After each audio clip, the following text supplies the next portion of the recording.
모세 오경 가운데 출애굽기부터 시작해서 오늘 여호수아까지 앞서서 이제 레위기, 신명기, 또 민수기 있지만은 이 내용들은 출애굽기 내용하고 거의 같은 내용이 반복돼서 계속해서 나옵니다.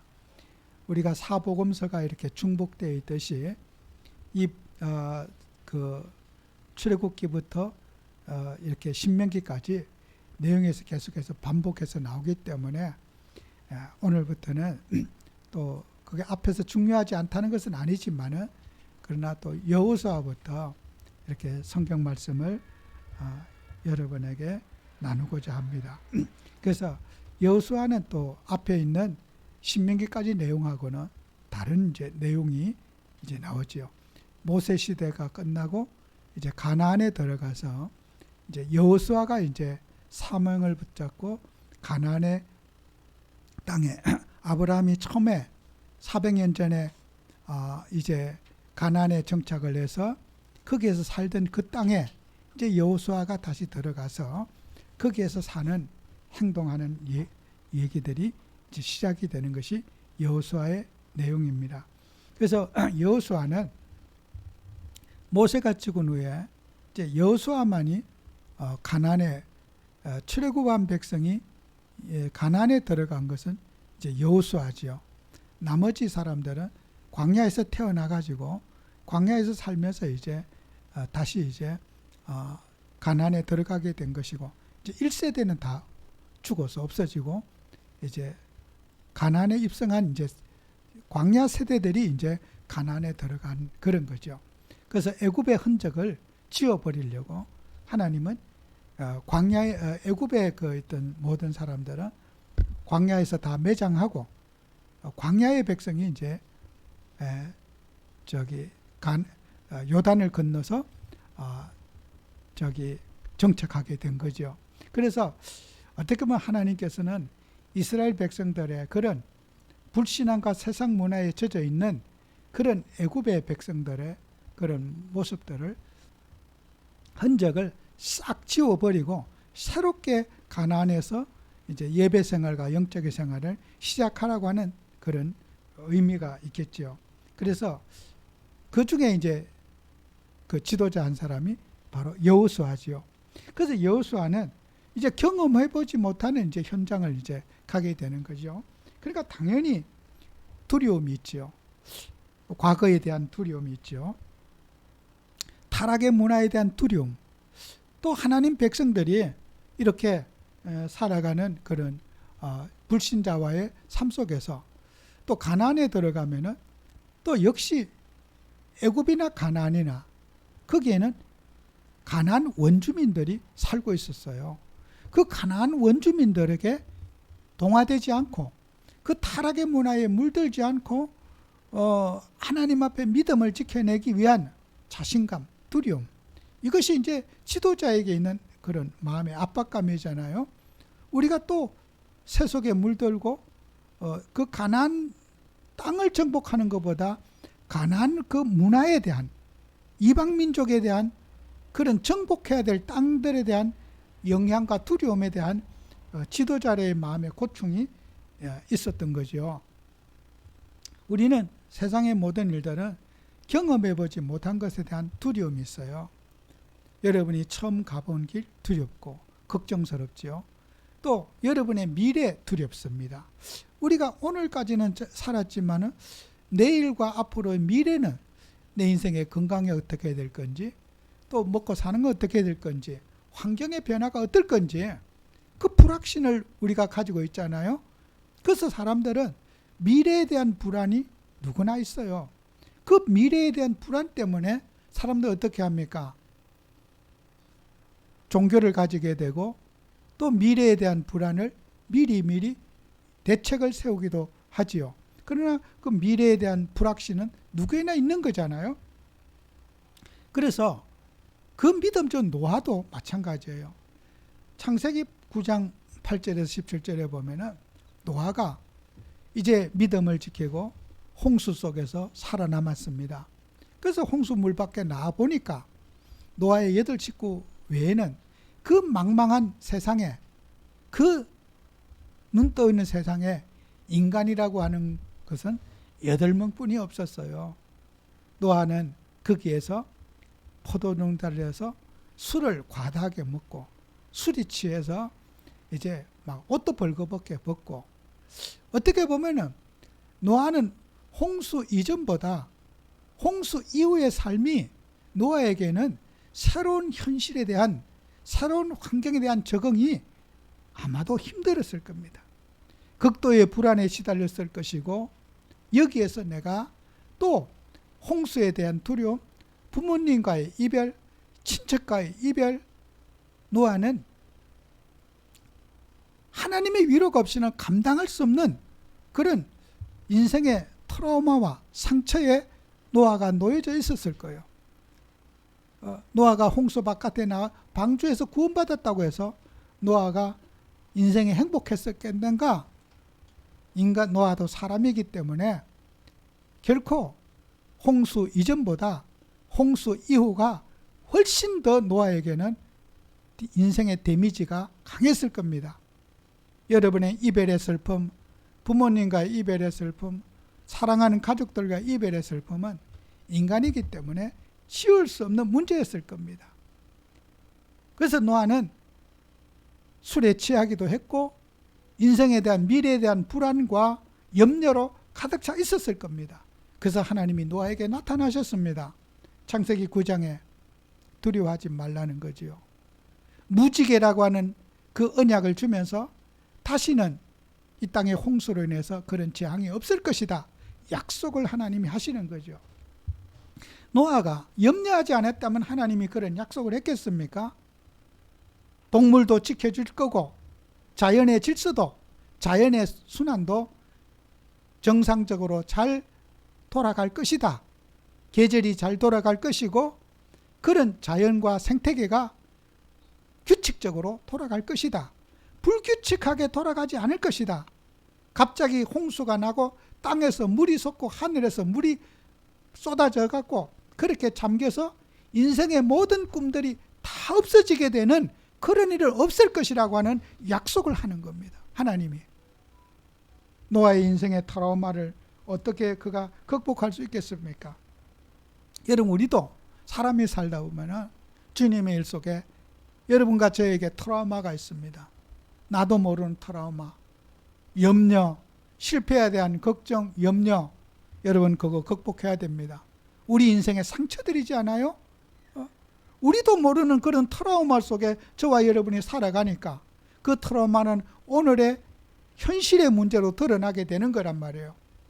그러면 노아가 여러분 방주에서 구원받은 것만 감사할 수 있겠습니까? 구원 이후의 삶이 더 중요하지 않겠습니까? 여러분, 방주에서 구원받았다만 계속 강조해 보세요. 그러면 방주 이후의 삶은 방주 이전보다 훨씬 더 노아에게는 큰 인생의 십자가가 있는 거예요. 극복해야 될 일들이 있지 않겠습니까?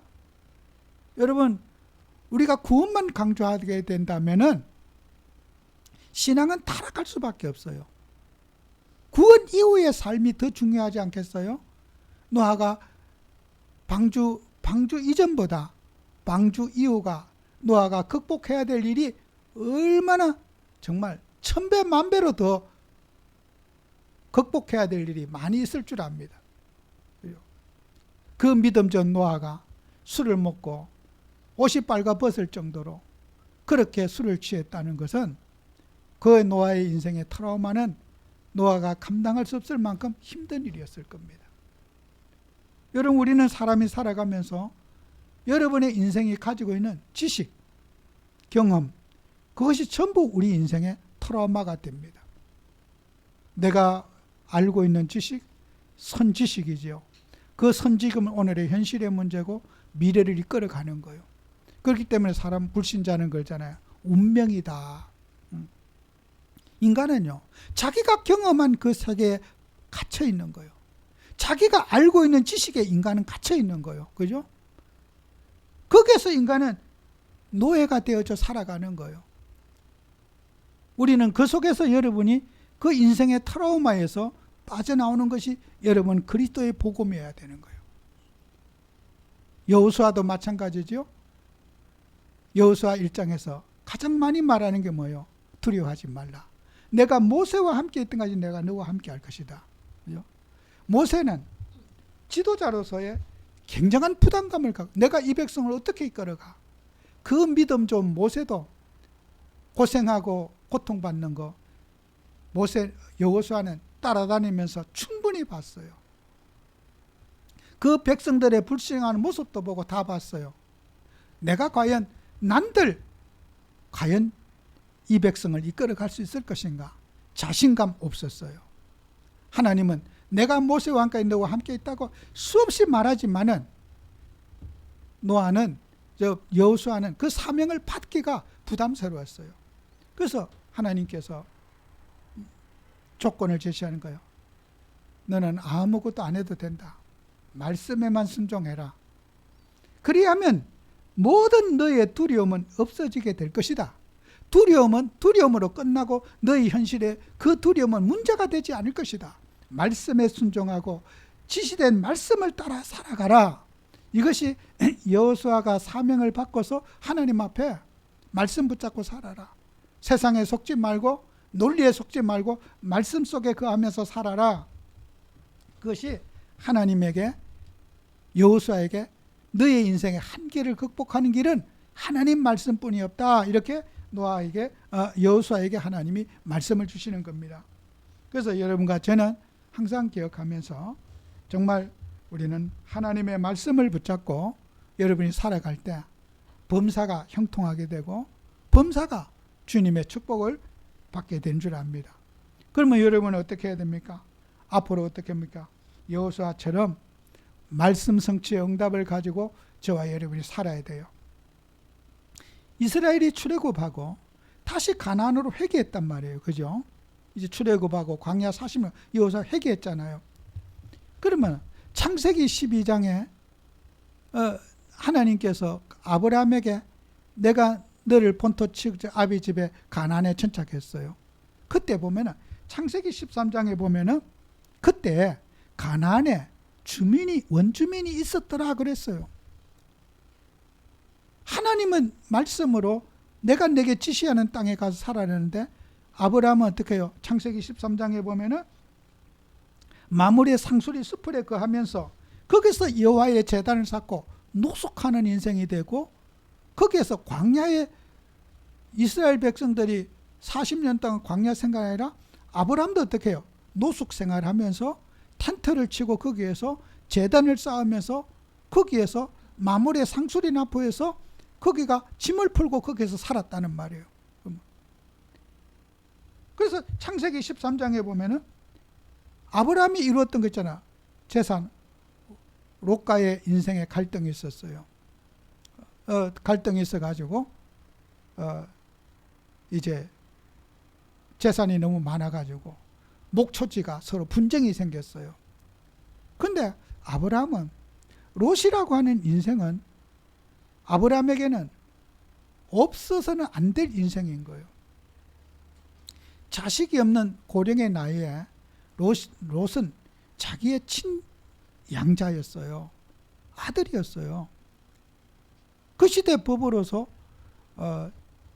자기 동생이 죽고 나면은 형의 자식으로 입적이 돼요.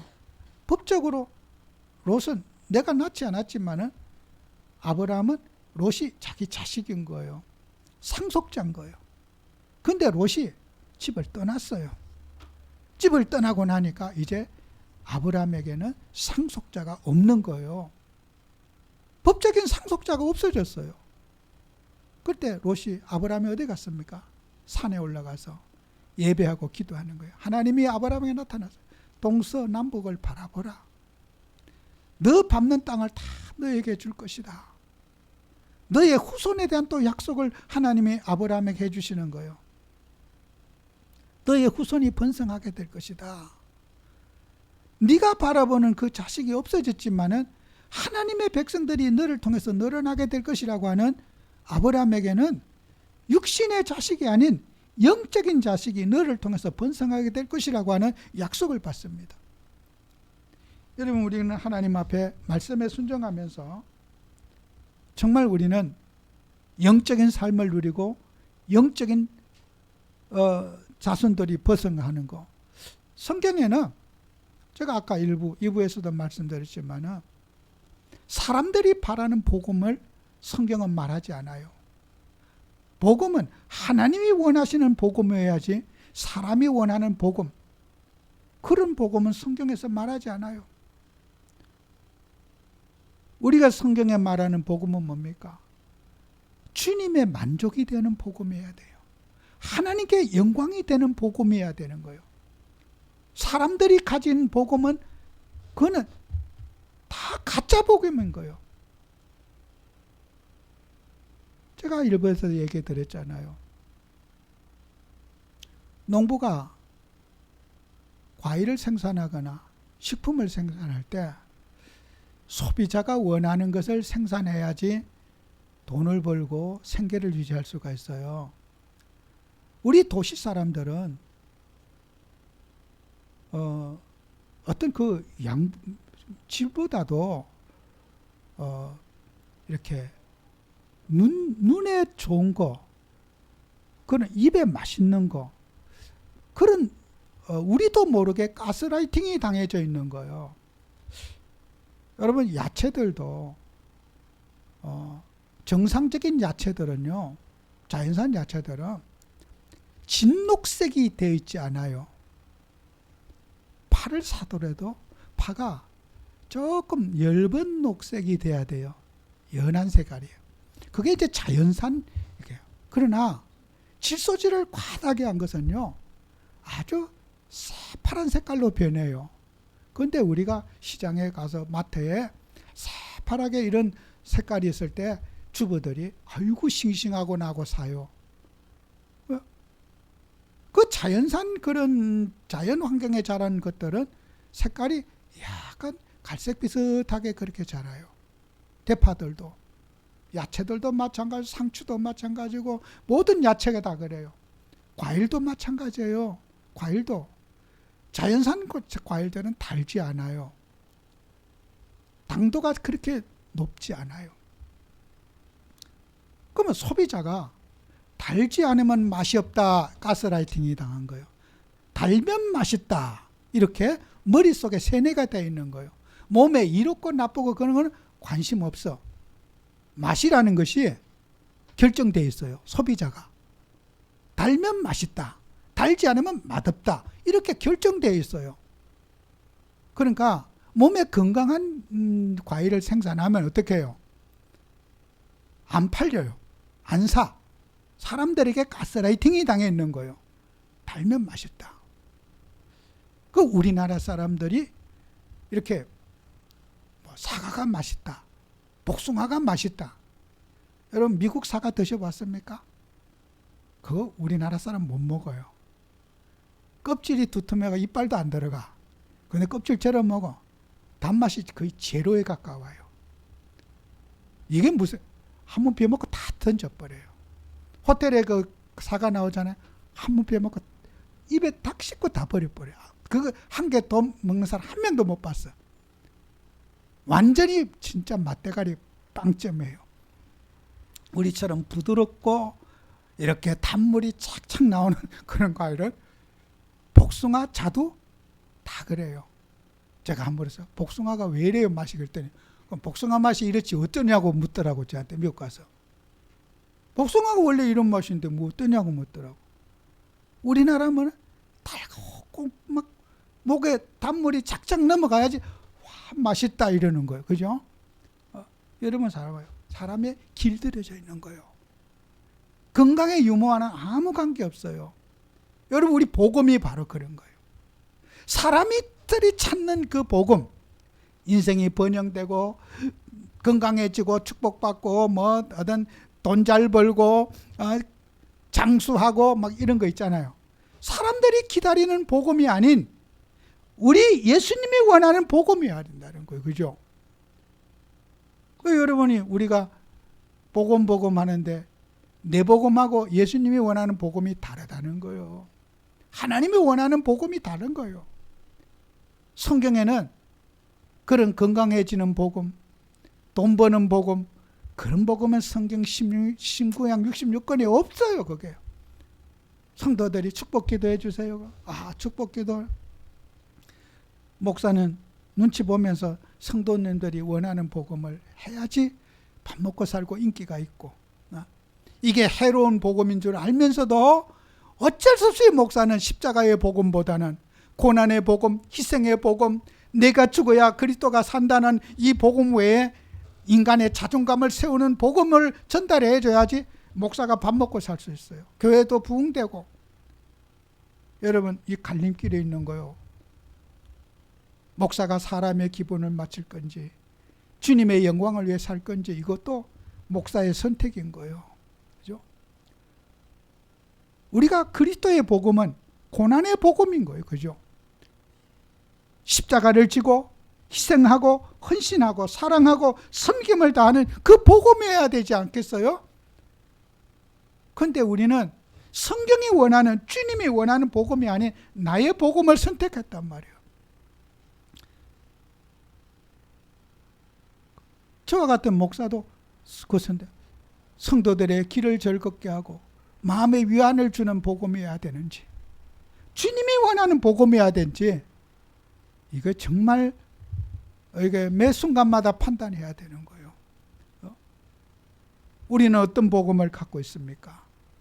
꼭 여러분은 말씀에 순종하는 복음, 이 복음을 붙잡고 여러분이 영적 생활에 꼭 승리하셔야 돼요.